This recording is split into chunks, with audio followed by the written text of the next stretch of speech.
ela é muito sua fã, ela tem recortes. Depois eu vou falar sobre isso. E ela te mandou uma Deixa eu ver. foto. Olha Lá só, no vamos ver. Palestra Itália, tá escrito atrás quem tá aí. Olha Tá aí só, Francis Maria Raime, Creuza. Maria Creuza, Francis Raime. Olha só, isso foi em Ribeirão? Foi em Ribeirão Preto, Olha, no Palestra Itália, eu vi- e minha mãe eu vi- foi. Eu vi por causa do Kiko, que é um amigo meu, Isso. que tá ali. Olha! Ela me falou. O Kiko, a Caramba! gente jogava futebol com ele.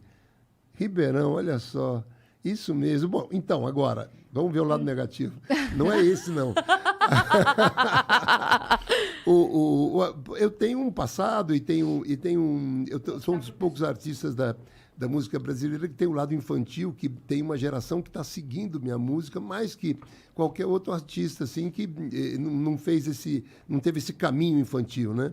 Então tem gerações passando e me seguindo de uma certa forma por causa das músicas infantis e depois revém todo o outro acervo. Sim. Isso, o artista era muito mais tranquilo há uns anos atrás. Hoje você fica pulverizado assim com tanta gente querendo coisas e pedindo coisas e quase exigindo situações, porque é por causa da internet. Você vê, essa foto está vindo agora, ou outras pessoas estão pensando ou revendo coisas, vêm e te cobram situações. Então o artista é muito mais cobrado hoje pela facilidade que se tem do acesso a ele. Claro, claro. Antigamente, quem fazia uma vida pública, como todos nós, artistas, fizemos e fazemos ainda, era muito mais protegido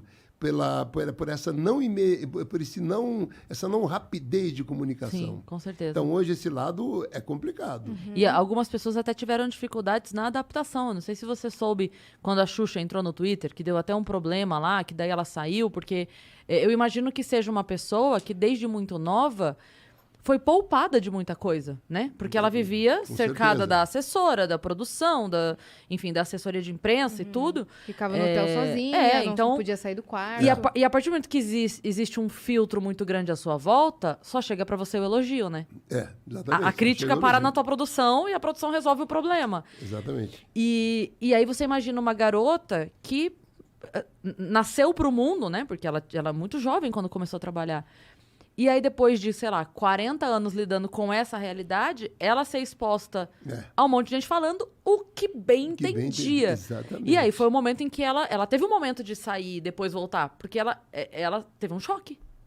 Tipo, aí, como assim? Como assim tem pessoas que falam mal de mim? Porque claro que tem, mas Claro. ela não lidava com isso Ela até saiu então. da bolha. Ela saiu da bolha. Eu estava falando do dia, qualquer coisa que você faça publicamente, qualquer atitude vai ter gente contra e a favor. Não Sim. tem o que fazer. Sim. Qualquer gesto que você faça, uma canção, um ator, ou Uma foto. um humor, ou uma piada, vai ter gente contra e a favor. Nada é unânime. Basta você ter um movimento exposto, vai ter gente Sim. contra e a favor.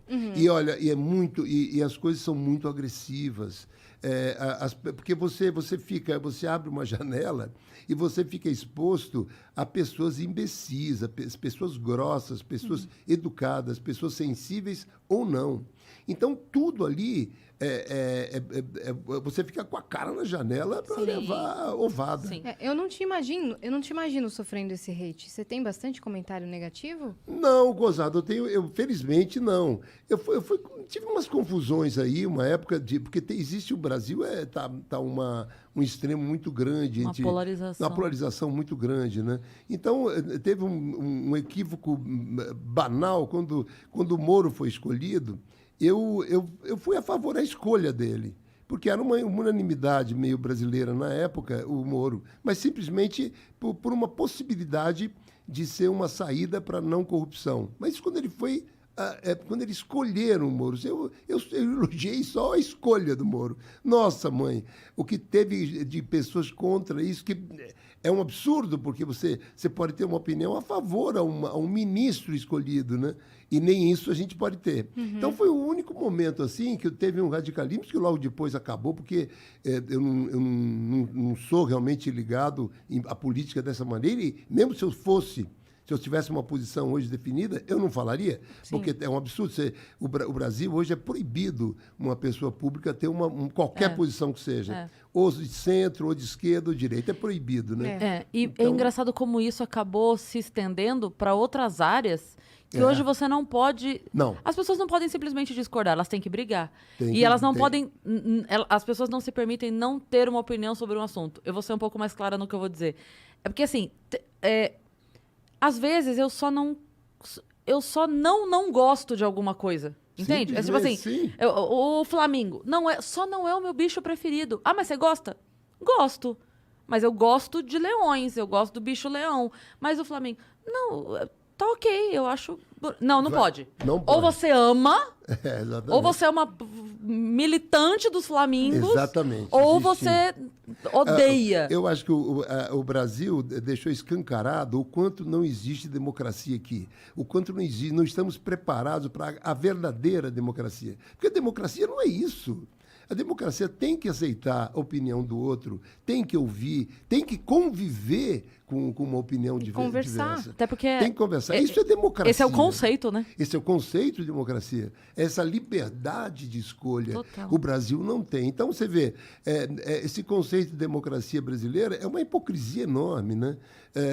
A democracia é fundamental. E Deus queira que a gente o povo ou mereça esse presente da democracia. Porque o povo brasileiro, da maneira que age hoje, com esse radicalismo em todos os sentidos, né? Em todos os setores que você vai. Então, o povo é antidemocrático no Brasil. E a democracia está aí, esperando uma oportunidade que o povo aceite ela como ela deve ser, né? Tomara que a gente chegue a isso, né? Tomara. Você tem esperança de ver isso acontecendo ainda? Às vezes eu não tenho, sabia? O Brasil é um país muito estranho, né? É um país hipócrita, eu acho, de um modo geral. Mesmo na política, quanto mais você vive, você fica mais desesperançado na política brasileira, de um modo geral, né? Então, você vê os poderes entrando um lugar do outro e assumindo posições que não deveria assumir. É muito triste você ver, você fala assim, vamos fazer uma reforma política, vamos. Quem vai decidir isso são os políticos, né?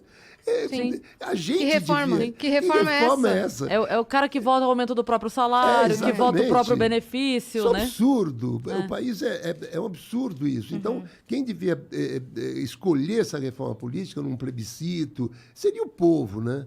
Então, no Brasil, essa democracia que a gente vive dá pouco poder ao povo e muito poder a essas pessoas que ficam ali naquele berço esplêndido, né? Porque, na verdade, em tese, era para aquelas pessoas representarem a nossa vontade. Claro, teria que Mas ser a gente isso. sabe que não é isso que acontece. Mas não muitas é vezes, mesmo. muitas vezes eu vejo eleitores de um determinado deputado ou senador cobrando a postura dele para um voto, para um determinado assunto, e o cara faz completamente diferente. Então você vê que não é uma representação...